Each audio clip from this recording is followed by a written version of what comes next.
O que aprendemos sobre a angústia nas fobias se aplica igualmente à neurose obsessiva. Não é difícil reduzir a situação da neurose obsessiva àquela da fobia. Bom, qual é a redução que ele está construindo aqui? Ele está trazendo o processo angustiante da angústia, trazendo uma linguagem comum da neurose. Ele não está depositando a angústia como algo exclusivo da fobia. Porque, lembra, nós temos uma histeria de angústia. Temos as fobias que se constroem, mas ele está mostrando, ó, isso pertence à neurose. Isso é de todo neurótico, isso é de todo ser humano. Então, ele vai tentar achar a angústia também no meio dos obsessivos. Ele diz assim, ó, tal como o super-eu é o pai que se tornou impessoal, assim também o medo da castração pelo pai tornou-se a angústia social indeterminada ou angústia da consciência. Então, ele traz o campo da angústia como uma angústia também social, quando alguém começa a se isolar, construir valores, começa a construir todo um pensamento obsessivo, está tendo o mesmo fenômeno de angústia. Aqui ele começa a nos apresentar de forma mais decisiva, aquele que no capítulo 8 ele vai deixar claro, que a angústia nada mais é do que a sensação de desamparo, abandono, perda de objeto. Essa é a ênfase do capítulo 8. Mas ele já vai nos preparando para isso. Olha, ele diz assim, mas esse medo é oculto. O ego se subtrai a ele, executando de forma obediente os mandamentos, preceitos e penitências que lhe são impostos. Então, ele está dizendo assim, enquanto o fóbico deslocou o afeto, deslocou toda a sua angústia para um objeto, e basta se afastar desse objeto, então ele não terá contato com sua angústia, o obsessivo deslocou toda a sua angústia para um controle social, por meio de leis, de regramentos, daquilo que ele vai chamar da parcimônia, do rigor, toda essa forma rigorosa, parcimoniosa e ordeira, as três características do obsessivo. Ele começa a dizer assim, é assim que o afeto se desloca, para essas normas, para essas regras. Se é impedido de fazê-lo, logo há um mal-estar extremamente penoso, no qual podemos enxergar o equivalente da angústia, e o que propõe, que os próprios doentes equiparam à angústia. Nossa conclusão, então, é a seguinte, portanto, ele está colocando em igualdade essas regras que têm que ser seguidas, o comportamento do toque, do pensamento mágico, como a possibilidade de transgredi-los, um processo de angústia. É mais ou menos aquela sensação de você subir no prédio e olhar no parapeito, ali do 20º andar, e ter a insegurança de que você vai cair, mesmo com todas as garantias de que não cairá. Eu me lembro da Ana Beatriz, o Edgar, que gosta bastante da Ana Beatriz, eu também gosto da fala dela, é muito boa, é bem certeira, mas ela conta da experiência com uma paciente que chega no consultório dela e fala assim, doutora, olha, eu tenho um problema sério quando eu subo no prédio, e aí ela já atalha ela e diz assim, você não vai pular. Fique tranquila. Mas como é que você sabia que eu ia dizer que eu sinto que eu posso cair? Então, ela coloca do quanto isso é comum, porque existe um empuxo, não para que eu pule, mas um empuxo para que eu não pule. Então, há uma regra construída por mim mesmo, e essa regra é que traz a angústia. Então, é como se eu medisse força comigo mesmo. Esse que ele está dizendo, percebe? Não é só o fóbico que se angustia, mas aquele que está construindo regras, está com toques, com padrões, aquele que é obsessivo, ele também vivencia essa angústia. Então, a angústia, então, é uma reação à situação do perigo, primeiro ponto que ele postula.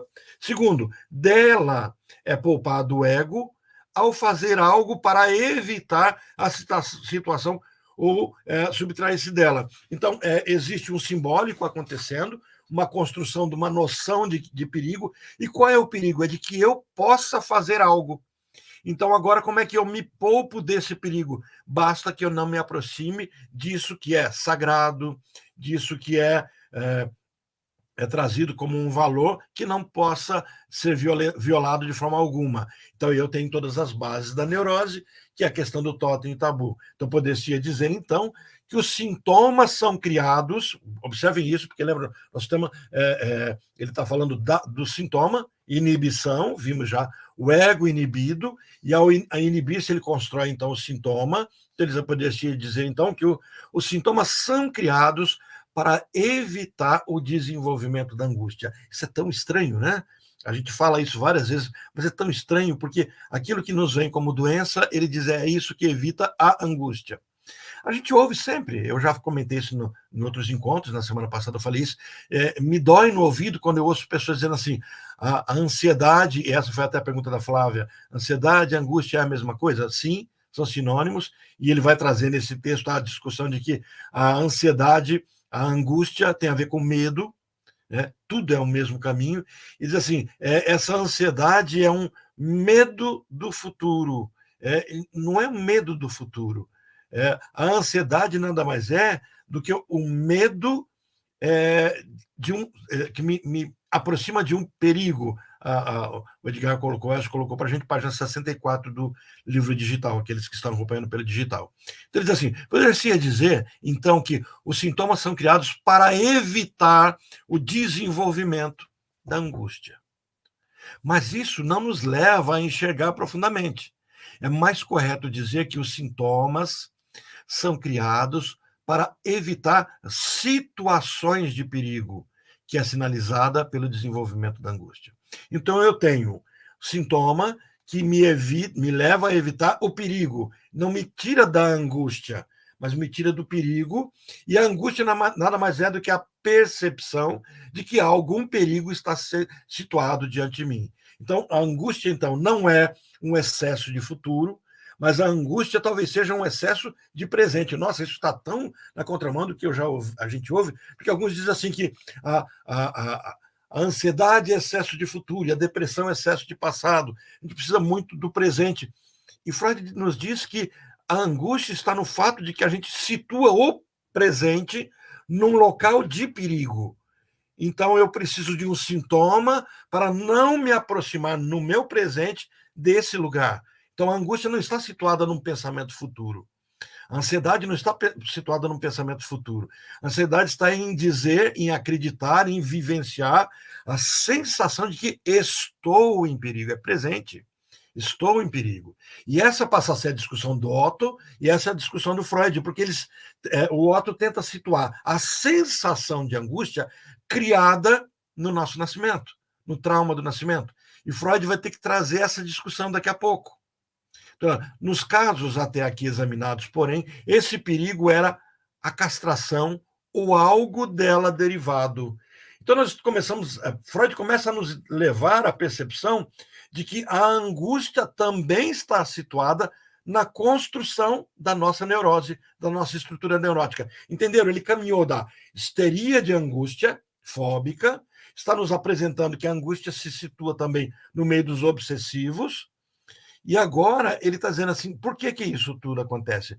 Porque ela tem uma base comum na nossa formação edipiana. Olha como ele diz, se a angústia é a reação do ego ao perigo, viu? Não é futuro, não é passado, é presente.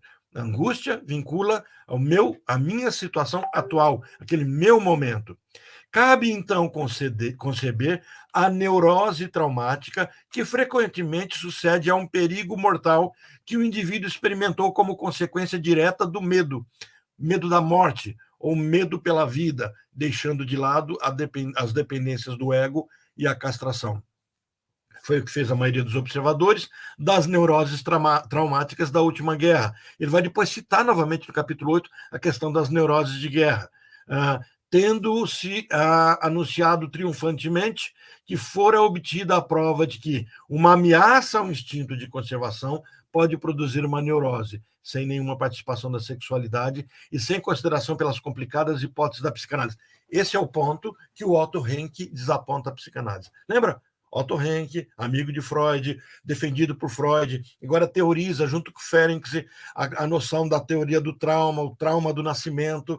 Agora o Ernest Jones, junto com inicialmente o Ernest Jones, junto com o Carl Abraham, tentam provocar Freud para dizer, olha, ele não está atribuindo a questão da psicossexualidade do próprio Édipo à construção da angústia. E aí um dos argumentos que se tinha do Otto Rank para embasar isso é que as pessoas que iam para a guerra e depois voltavam angustiadas, sofrendo com essa ansiedade pós-guerra, isso nada teria a ver com a sexualidade. Essa é a tese que Freud vai se contrapor. Então, de fato, é muito de lamentar que não exista uma única análise aproveitável de uma neurose traumática. Não porque iria contradizer a importância etiológica da sexualidade. Quer dizer assim, eu não consigo resolver um problema, aproveitar uma análise de uma situação traumática naquele momento. Porque se eu começo a elaborar um trauma que aconteceu fora de uma construção edipiana, eu posso alegar que os traumas, os sintomas, não são construídos por conta da sexualidade, por conta do Édipo.